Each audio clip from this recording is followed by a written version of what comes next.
Ang Svalbard ay kilala sa malamig nitong klima, mga polar bear, at kakaibang paraan ng pamumuhay. Ngunit alam nyo bang dito sa Svalbard ay mas marami pa ang snowmobile kaysa sa mga tao? Bakit nga ba ganito? Ang Svalbard ay may humigit kumulang 2,600 na mga residente. Karamihan sa mga ito ay naninirahan sa Longyearbyen, ang pinakamalaking bayan ng Svalbard. At sa kabila ng kakaunting populasyon, mayroon namang mahigit sa 4,000 snowmobiles sa buong rehiyon.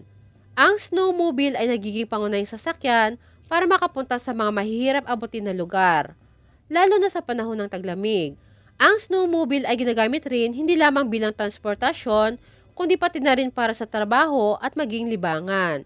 Nagpapatunay rin ito na ang mas maraming snowmobile kaysa sa tao ay nagpapakita kung paano nga ba nakakapag-adjust ang mga residente sa kanilang natatangi at kakaibang kapaligiran.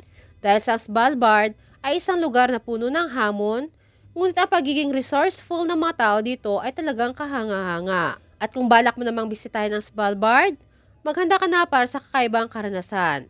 Dahil malamang, mas madalas mo pang makita ang mga snowmobile kaysa sa mga tao dito. Okay, bye!